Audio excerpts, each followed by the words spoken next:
Hello everyone, Buddha academy के YouTube channel पर आपका स्वागत है। हम पढ़ रहे हैं टाइम, स्पीड एंड डिस्टेंस का पार्ट 5 वीडियो। पार्ट 4 वीडियो तक हमने डिस्कस कर चुके हैं, ठीक है, 1 से 33 प्रश्नों तक। आज पढ़ रहे हैं पार्ट 5 वीडियो। आपने अगर पहला वीडियो पार्ट नहीं देखा है तो आपको ज़रूर देखना चाहिए, क्योंकि उसमें basic concept time, speed, distance के बारे में बताया गया है, ठीक है। तो आ जाते हैं क्वेश्चन नंबर 34 की ओर। 34 नॉर्मली अगर लगाते हैं जिस मेथड से तो वहाँ पर द्विघात समीकरण बन जाता है, लेकिन हम यहाँ पर बिना द्विघात समीकरण का यूज करके सवालों को विद इन सेकेंड सॉल्व कर सकते हैं। देखिए कैसे। सवाल में क्या बोल रहा है, यदि किसी सवारी गाड़ी की चाल अपने सामान्य चाल से 10 किलोमीटर प्रति घंटा बढ़ा दी जाए तो वह 360 किलोमीटर की दूरी तय करने में 3 घंटा कम समय लेगी, तो गाड़ी की सामान्य चाल कितनी है, ठीक है। तो बोल रहा है कि अगर गाड़ी की चाल 10 किलोमीटर प्रति घंटा बढ़ा दी जा रही है, प्रश्न में ऐसा बोल रहा है, मतलब पहले गाड़ी की कुछ चाल रही होगी, ठीक है, अब फिर गाड़ी की चाल बढ़ा दी गई होगी, तो दोनों के बीच का अंतर कितना है, 10 किलोमीटर। जैसे मान लेते हैं, पहले मान लेते हैं चाल 50 रही होगी, अब चाल बढ़ा दी गई, कितना बढ़ा दी गई, 10 किलोमीटर प्रति घंटा की स्पीड से वो बढ़ा दी गई। तो जो दो यहाँ पर जो 10 है ना, उन दोनों के बीच का अंतर है। और टाइम भी क्या है, पहले टाइम कुछ लगता होगा और स्पीड बढ़ गई तब भी कुछ टाइम लगता होगा, तो दोनों के बीच का अंतर क्या है, 3 घंटा है, ठीक है। ये आपको यहाँ पर समझना पड़ेगा, ठीक है। अब आते हैं सवाल पर। क्या बोल रहा है कि अगर 10 किलोमीटर स्पीड बढ़ा दी गई, तो अगर 10 किलोमीटर प्रति घंटा की स्पीड अगर बढ़ा दी गई तो क्या होता है, देखिएगा, उसी डिस्टेंस को तय करने में 3 घंटे के समय कम लगते हैं, ठीक है। तो हम ऐसा पैटर्न बनाएंगे, ठीक है, कि जहाँ दो दो चालों के मध्य 10 किलोमीटर प्रति घंटा का अंतर होगा, ठीक है। यहाँ पर 10 किलोमीटर प्रति घंटा है, और ऐसा हम पैटर्न बनाएंगे कि जहाँ दो समयों के बीच में 3 घंटा का अंतर होगा, क्योंकि यहाँ पर 3 घंटा क्या है, दो समयों के बीच का अंतर है, और स्पीड क्या है, ये भी 3 घंटों की 10 किलोमीटर की स्पीड का अंतर है, ठीक है ना। तो यहाँ देखिए कैसे पैटर्न बनाते हैं। देखिए यहाँ पर 3 किलोमीटर घंटा प्रति घंटा स्पीड अगर बढ़ा दी गई, ठीक है, तो समय कितना कम लग रहा है, 3 घंटे समय आपके कम लग रहे हैं, ठीक है। तो हम पैटर्न बनाते हैं। देखिए पैटर्न कैसे बनाते हैं, अगर 10 है ना, तो अगर इसमें 2 को गुणा कर दें तो कितना हो जाएगा, 20। यहाँ पर भी कितना हो जाएगा, 30 हो जाएगा। सॉरी, यहाँ पर कितना हो जाएगा, यहाँ पर 6 हो जाएगा। देखिए देखिए दोनों के बीच का कितना का अंतर है, 10 का। यहाँ पर देखिए दोनों के बीच का कितना का अंतर है, 3, जैसा प्रश्न में आपका दिया है, ठीक है। तो हम पर चेक करते जाएंगे। पहले यहाँ पर देखेंगे, 10 में गुणा करेंगे 3 का, कितना आ रहा है, 6 का, कितना आएगा, 60 किलोमीटर। तो ऐसे चलेंगे तो हम 60 किलोमीटर की दूरी को कवर करेंगे, ठीक है। आपको समझ में आ रहा है कि 10 का मैं 6 में गुणा क्यों कर रहा हूँ। अगर मान लीजिए अगर स्पीड 10 रही होगी तो स्पीड कम थी, जब कम थी तो समय क्या लगेगा, ज़्यादा लगेगा। अगर स्पीड 20 हो गई तो समय क्या लगेगा, कम लगेगा। इसलिए मैं 10 का 6 में गुणा कर रहा हूँ, 20 का करूँगा 3 में। तो इस तरह हम कितना डिस्टेंस कवर कर लिए, 30, ठीक है। तो अगर मैं फिर 3 गुना, अभी तो हमें तय करना है, तो हमें तय कितना करना है, 360 किलोमीटर की स्पीड तय करना है। तो हम 10 में फिर 3 का गुणा करें 30 हो जाएगा, और इधर करेंगे तो कितना हो जाएगा, 9। आप देखिएगा आप कितना तय कर रहे हैं, 9 दूना 18, 180, इधर करेंगे तभी 180 आएगा। फिर क्या करेंगे, हमें 360 तक ले जाना है। फिर क्या करेंगे, 4 गुणा करते हैं, 40 हो जाएगा यहाँ पर। यहाँ पर क्या हो जाएगा, करेंगे तो 12 हो जाएगा। आप गुणा करेंगे, देखिएगा 12 3 36, यानी 360 किलोमीटर की दूरी क्या हो गई, तय हो गई। तो अगर क्या पूछा है, गाड़ी की सामान्य गति कितनी है, तो देखिए 30 थी, अब बढ़ाई गई है ना, बढ़ाई हो गई, 10 बढ़ा दी गई, कितना हो गई, 40 हो गई। तो गाड़ी की सामान्य गति कितनी है, 30 किलोमीटर प्रति घंटा। अगर आपका सामान्य समय पूछता, सामान्य समय कितना रहा होगा, 12 रहा होगा, और 3 घंटे घट गया ना यहाँ पर, तो कितना हो गया, 9 घंटे, ठीक है ना। तो घटने के बाद का समय पूछता तो 9 घंटे, ठीक है। सामान्य समय पूछता तो 12 घंटे, और अगर चाल बढ़ जाती तब कितना पूछता, आपकी स्पीड बढ़ी हुई चाल पूछता तो 40, और सामान्य चाल पूछता तो 30। इस पैटर्न से आप सारे सवालों का आंसर दे सकते हैं, ठीक है। अगला सवाल लेते हैं। एक साइकिल सवार 200 मीटर अर्धव्यास के गोलेकार रास्ते का चक्कर 2 मिनट में पूरा करता है। साइकिल सवार की गति कितनी है। अब देखिए साइकिल का सवार का जो मीटर है, साइकिल जो पहिया है ना, एक बार में कितना दूरी तय करेगी, पहले हमें निकालना पड़ेगा, ठीक है। एक बार में कितना दूरी तय करेगी, तो हम मालूम है 2 पाई आर तय करती है। तो पाई का वैल्यू दिया है यहाँ पर, कितना, पाई का वैल्यू दिया है 3.14, वैसे होती भी इतनी ही है, ठीक है। और आर की वैल्यू दिया है 100, ठीक है। तो परिधि एक बार में कितना तय करेगी दूरी, बताइए। यहाँ पर एक बार में तय करेगी दूरी, और यहाँ पे 314 628 मीटर की दूरी क्या करेगी, एक बार में तय करेगी, ठीक है। तो इसी को तय करने में 2 मिनट, इसी दूरी को तय करने में बोल रहा है कि 2 मिनट का समय लग रहा है। कितना मिनट का समय लग रहा है, 2 मिनट का समय लग रहा है। तो बोल रहा है कि सवार की गति प्रति मिनट कितनी है, यानी 1 मिनट में कितनी गति करती है। तो 1 मिनट का गति निकाल लेंगे, 1 मिनट में कितनी गति करेगी, 1 मिनट में चलेगी दूरी को क्या बोलेंगे, चाल बोलेंगे। यहाँ पर जाएगा 314 मीटर प्रति मिनट की क्या करेगी, गति से वो चलेगी। 314 है यहाँ पर, ठीक है, 314। तो ऑप्शन नंबर बी के साथ जाएंगे। एक रेलगाड़ी अपनी सामान्य चाल के 7/11 चाल से चलकर किसी स्थान पर 22 घंटे में पहुंचती है। यदि रेलगाड़ी अपनी सामान्य चाल से चली होती तो कितने समय बचत करती। पहले उसकी चाल कितनी है, जो नीचे वाली वैल्यू होती है उसको मूल वैल्यू मानते हैं, तो हम क्या करते हैं, पहले चाल 11 रही होगी, अब चाल घट के कितनी हो गई, 7 हो गई। तो डिस्टेंस तो वहीं कवर करना है, चाहे स्पीड फास्ट हो तो वहीं डिस्टेंस कवर करेगी, स्पीड कम है तो वहीं डिस्टेंस आपकी कवर करेगी। तो यानी डिस्टेंस क्या है इसमें, कांस्टेंट। जब डिस्टेंस कांस्टेंट होता है, टाइम और स्पीड का रेशियो एक दूसरे के अपोजिट होता है। टाइम का रेशियो क्या हो जाएगा, 7 और 11। यानी जब 11 की स्पीड थी, यानी स्पीड तेज थी, तो समय क्या लग रहा था, कम लग रहा था। स्पीड कम हो गई तो समय क्या लग रहा है, ज़्यादा लग रहा है, ज़्यादा लग रहा है। तो समय कितना ज़्यादा लग रहा है, 11 लग रहा है, ठीक है ना। कितना लग रहा है समय, 11 लग रहा है, ठीक है। तो यहाँ पे 11 का वैल्यू दिया है कि बोल रहा है 22 घंटे में पहुँचती है। यहाँ पे 11 में पहुँच रही है, यहाँ पे कितना, 22 में। तो 1 बराबर 11 बराबर 22 हो जाएगा, तो 1 बराबर कितना हो जाएगा, यहाँ पर 1 बराबर आपका हो जाएगा 2 हो जाएगा, ठीक है। तो बोल रहा है कि अगर अगर यदि रेलगाड़ी अपनी समान चाल से चली होती तो कितने समय की बचत करती है, ठीक है। तो गाड़ी अगर समान चाल से चलती है तो कितने समय की बचत कर रही है, देखिए यहाँ पर 4 यूनिट की बचत कर रही है, और 1 यूनिट की वैल्यू कितनी है, 2। तो 4 यूनिट की वैल्यू कितनी होगी, 8 घंटे की क्या करती हो, बचत करती। एक एक्सप्रेस गाड़ी 100 किलोमीटर प्रति घंटा की औसत चाल से एक दूरी प्रत्येक 75 किलोमीटर के बाद 3 मिनट रुकते हुए तय की। कितनी देरी में यह रेलगाड़ी 600 किलोमीटर की दूरी पर स्थित गंतव्य स्थान पर पहुंचेगी, ठीक है। बोल रहा है कोई 600 किलोमीटर की दूरी है और उसकी चाल ट्रेन की है 100 किलोमीटर प्रति घंटा, लेकिन कंडीशन ये दे रखा है कि हर 75 किलोमीटर के बाद वो 3 मिनट रुकती है। तो बताइए कितने समय पहुंचेगी। अब जरा बताना कि अगर अगर रुकती नहीं तो कितने घंटे लेती हो। अगर उसकी दूरी कितनी है, 600 किलोमीटर, ठीक है ना। अच्छा, स्पीड कितनी है, 100। तो नहीं रुकती तो वो लेती 6 घंटे पूरे, ठीक है ना। नहीं रुकती, इस बिना रुके चलती है तो 6 घंटे लगती, लेकिन अब रुक के चलेगी तो 6 घंटे ज़्यादा लगेगी, ठीक है ना। तो बोल रहा 75 किलोमीटर पर 3 मिनट रुकती है, ठीक है। तो अगर 600 में 75 का भाग करेंगे तो कितना बार भाग जाएगा, भाग करेंगे तो यहाँ पर 8 बार। यानी ट्रेन कितनी बार रुकेगी, 8 बार। लेकिन 8 बार रुकेगी नहीं, हमेशा याद रखना 7 बार रुकेगी। क्यों, समझना है यहाँ देखिएगा 1 2 3 4 5 6 7 8। तो यहाँ पे 1 2 3 4 5 6 7, ठीक है ना। तो 7 जो देखिए 7 बार क्या करेगी वो 75 किलोमीटर के 8 बार 75 किलोमीटर की दूरी तय करेगी, लेकिन जब आखिरी बिंदु पर पहुंचेगी तो वहां पर वो आराम नहीं करेगी, वो 3 मिनट की दूरी आपकी नहीं लेगी, ठीक है ना। वो 3 मिनट की दूरी जैसे आखिरी में पहुंचेगी, क्या यहाँ पर जब आखिरी से यहाँ पर पहुंचेगी तो क्या करेगी, वो अपने गंतव्य स्थान पर पहुंच जाएगी, उसको 3 मिनट रुकने की आवश्यकता वहां पर नहीं पड़ेगी, ठीक है ना। तो आया तो 8 बार रुकने का तो आया, लेकिन हम कितना करेंगे, सिर्फ 7 बार। एक बार रुकती है 3 मिनट, तो 7 बार रुकेगी तो कितना है, 21 मिनट रुकेगी, ठीक है, 21 मिनट रुकेगी। और 6 घंटा तो ये ऑलरेडी है, तो टोटल कितना हो जाएगा, 6 घंटा 21 मिनट वो क्या करेगी, रुकते हुए जाएगी।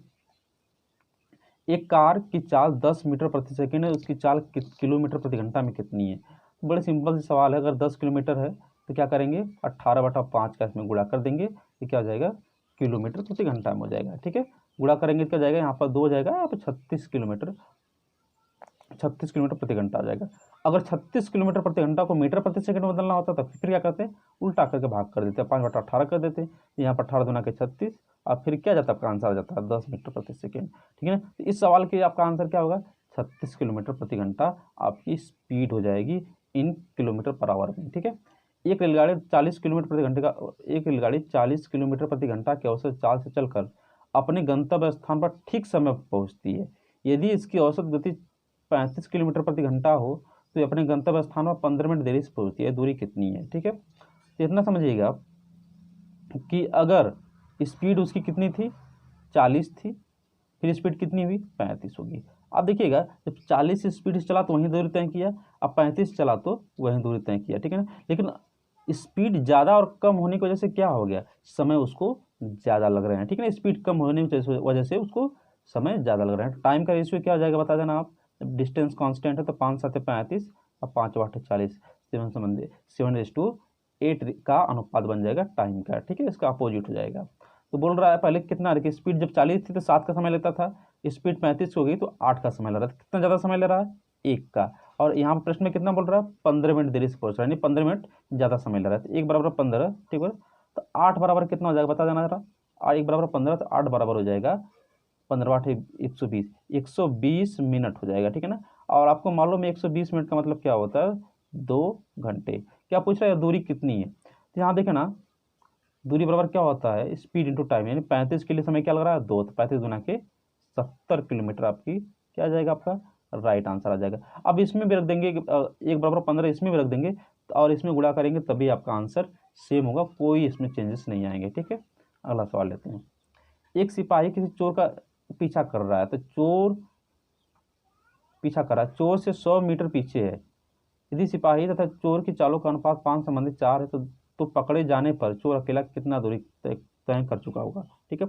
तो मैंने पिछली वीडियो में बताया था आप लोगों को कि जब कोई एक आदमी दूसरे आदमी को पकड़ता है, तो जब पकड़ेगा, ठीक है ना, मान लेते हैं यहाँ पर एक व्यक्ति, यहाँ पर चोर मान लेते हैं और यहाँ पर सिपाही है, मान लेते हैं। यहाँ इस बिंदु पर सिपाही क्या करेगा, चोर को पकड़ लेगा। तो चोर को यहाँ से यहाँ आने में जितना समय लगेगा, सिपाही को यहाँ से यहाँ आने में जितना समय लगेगा, उतना समय चोर को यहाँ से यहाँ आने में समय लगेगा। ऐसा क्यों होता है, क्योंकि स्पीड सिपाही की इस हर कंडीशन में जो भी पीछे व्यक्ति होता है अगर पकड़ता है तो इसकी स्पीड ज़्यादा होती है और इसकी स्पीड क्या होती है, कम होती है, ठीक है।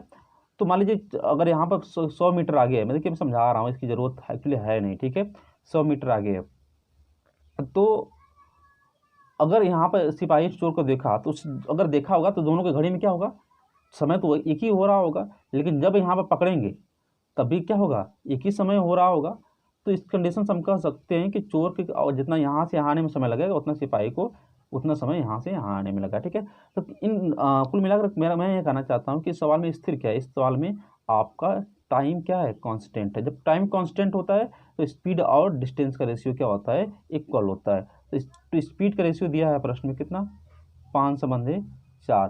तो बता दो टाइम का रेशियो, डिस्टेंस का रेशियो क्या होगा, वो भी 5:4। जब, ठीक है, यानी जो सिपाही है कितना दूरी तय करता है, 5 की दूरी तय करता है और चोर कितना दूरी तय करता है, 4 की दूरी करता है। यानी सिपाही यहाँ से यहाँ तक की दूरी तय करता है, चोर क्या करता है, सिर्फ यहाँ से सिर्फ चोर सिर्फ यहाँ से यहाँ तक की दूरी तय करता है। यानी कितना दूरी तय करता है, 100 मीटर। और यहाँ पर कितना दूरी तय कर रहा है, एक बराबर कितना हो जाएगा, 100। क्या बोल रहा है, पकड़े जाने पर चोर कितना दूरी तय कर चुका होगा। तो चोर कितना दूरी तय करता है, सिर्फ 4। तो 1 बराबर 100 तो 4 बराबर कितना हो जाएगा, 400 मीटर की दूरी चोर तय कर चुका होगा, ठीक है ना। अगर सिपाही का पूछता 1 बराबर 100 तो 5 बराबर क्या जाता, 500 मीटर की वो दूरी तय कर चुका होता, ठीक है। अगला सवाल लेते हैं। किसी दूरी को तय किए जाने वाले समय में 20% कमी करनी है तो एक कार चालक को कार की चाल में कितने प्रतिशत की वृद्धि करनी पड़ेगी, ठीक है।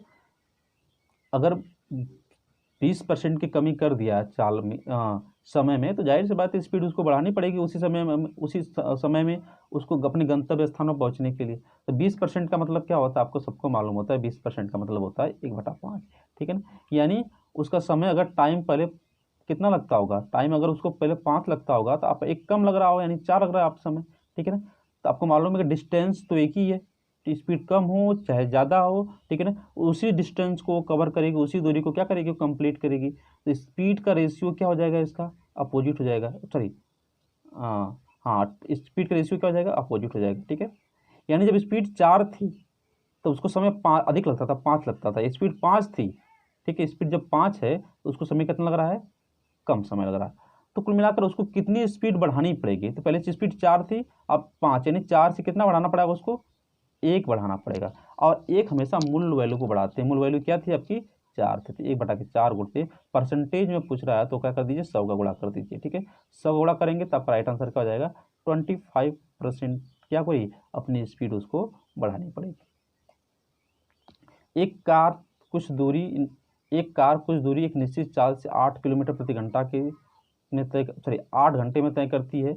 यदि इस चाल में 4 किलोमीटर प्रति घंटा की वृद्धि कर दी जाए तो यह दूरी 7.5 घंटे में तय करती है। दूरी कितनी है? ठीक है, तो यहाँ पर देखिएगा पहले 8 घंटे में तय करती है, यानी स्पीड का रेशियो यहाँ पर टाइम का रेशियो, टाइम का दिया है। ठीक है, टाइम दिया है कितना? 8 घंटे में। फिर क्या बोल रहा है कि आप समय कितना ले रही है? 7.5 घंटे, यानी 7 से ही 1/2। थोड़ा संशोधन कर सकते हैं इसको, संशोधन करेंगे तो क्या हो जाएगा? यहाँ पर दिया जाएगा 8 गुना के 16 और यहाँ पर 7 गुना के 14, 1 15 हो जाएगा। ठीक है, तो अब तब टाइम का रेशियो हो गया तो स्पीड का रेशियो क्या होगा? अपोजिट हो जाएगा, क्योंकि दूरी तो एक ही है। क्या? क्योंकि यहाँ पर बोल रहा है एक कार कुछ दूरी को इतना में तय करती है, स्पीड बढ़ा दी जाए तो 1 घंटे में, मतलब कुल मिला के अगर स्पीड कम थी तभी वही दूरी तय करेगी, स्पीड बढ़ा रही है तो वही दूरी तय करेगी। ठीक है, उसकी वजह से क्या हो रहा है? समय का कुछ ऊपर नीचे लैप हो रहा है, कुछ समय ज़्यादा लग रहा है, कुछ समय कम लग रहा है। तो यहाँ पर 15-16 हो जाएगा स्पीड। ठीक है, कितना, देखिए कितना बढ़ा है यहाँ पर? 1। प्रश्न में कितना बोला है? 4। 1 बराबर क्या मिल गया आपको? 4। पूछ रहा है दूरी कितनी है। ठीक है, दूरी 1 बराबर 4 हो जाएगा। ठीक है, तो बताओ 15 बराबर कितना हो जाएगा? 15 चौक को 60 आपका हो जाएगा। ठीक है, 15 चौक को 60 किलोमीटर प्रति घंटा हो जाएगा। 1 बराबर 4 किलोमीटर प्रति घंटा था। यहाँ पे कितनी स्पीड बढ़ाई थी? 1 बढ़ाई गई थी ना, प्रश्न बोला 4 बढ़ाई गई है, तो 60 किलोमीटर प्रति घंटा हमें दूरी चाहिए। ठीक है, तो दूरी बराबर फॉर्मूला क्या होता है? Speed into time. स्पीड 60 हो गया, टाइम कितना लग रहा था? 8। ध्यान रखना इस वैल्यू में आप मत रखना, क्योंकि यहाँ पर 16-15 घंटे का रेशियो दिया, मतलब इस संख्या अनुपात नहीं है, ध्यान रखना। और इसको मैंने संशोधन करके लिखा था, हमेशा रखेंगे तो यहाँ पर जो प्रश्न में दिया है उसी मूल वैल्यू में उसकी वैल्यू रखेंगे। ठीक है ना, तो 60 था तो टाइम कितना लग रहा था? 8। तो 8 से 48 कितना टोटल दूरी हो जाएगी? 480 किलोमीटर की दूरी आपकी तय करेगी। चलिए नेक्स्ट सवाल पर आते हैं। इसमें बोल रहा है एक व्यक्ति को एक निश्चित दूरी तक पैदल जाने तथा वापस घुड़सवारी करके आने में 5 घंटे 45 मिनट लगते हैं। दोनों ओर घुड़सवारी करने पर उसको 2 घंटे बच जाते हैं। दोनों ओर पैदल यात्रा करने में कितना समय लगेगा? तो पहले बोल रहा है कि पैदल जा रहा है और फिर घुड़सवारी करके आ रहा है, तो टोटल समय उसका लग रहा है 5 घंटे 45 मिनट का उसका टोटल समय लग रहा है। फिर क्या बोल रहा है? अगर दोनों साइड, अगर वो क्या कर रहा है? घुड़सवारी करके आ रहा है, यानी घुड़सवारी करके जा भी रहा है और प्लस घुड़सवारी करके रिटर्न भी हो रहा है, तो उसके 2 घंटे बच जाते हैं, यानी 3 घंटे कितने लगते हैं? 45 मिनट लगते हैं। ठीक है ना, यानी अगर दोनों साइड आएगा तो कितना समय लगेगा? 3 घंटे 45 मिनट। यहाँ पर देखिए, यहाँ पर 2GH का वैल्यू है तो इसको भी 2AGH बना लेते हैं। ठीक है, हमें क्योंकि क्या पूछ रहा है कि दोनों ओर पैदल जाने में, यात्रा करने में उसे कितना समय लगेगा, यानी पैदल जाएगा पैदल आएगा, यानी 2P पूछ रहा है, पैदल जाएगा भी पैदल आएगी। हम बड़ा सिंपल से बना लेते हैं, इसको 2P बना लेते हैं, इसको 2GH बना लेते हैं। ठीक है, दोनों साइड 2 को गुणा कर दीजिए, 2PH, यहाँ पर 2GH, और यहाँ पर क्या हो जाएगा? दुगुणा करेंगे 10 घंटे 90 मिनट हो जाएगा। ठीक है, 10 घंटे क्या हो जाएगा? 90 मिनट। और 2GH की वैल्यू हमें मालूम है कितना? 3 घंटे 45 मिनट। तो अगर, ठीक है ना, तो यहाँ पर भी 2GH हो जाएगा और 2GH उधर जाएगा तो क्या जाएगा? यहाँ से घट जाएगा, 10 घंटे में से घटा लेते हैं आराम से। ठीक है, 10 घंटे 90 मिनट में से कितना घटेगा? 3 घंटे 45 मिनट। ठीक है, घटाएंगे तो कितना जाएगा हमारा राइट आंसर? 90 में से 45 गया, 45 बचा, और 10 में से 7 3 गया, 7 घटा। ठीक है ना, तो यानी 7 आवर्स 45 मिनट क्या हो जाएगा? उसको अगर उधर पैदल जाएगा और पैदल आएगा तो टोटल टाइम आपके कितना लगेगा? 7 घंटे 45 मिनट का टाइम लगेगा, जिससे वे दूरी क्या करेगा? वो कवर कर पाएगा। ठीक है, तो वीडियो अच्छा लगा हो तो लाइक करके सब्सक्राइब कर दीजिएगा। मिलते हैं अगली वीडियो में। Thank you so much.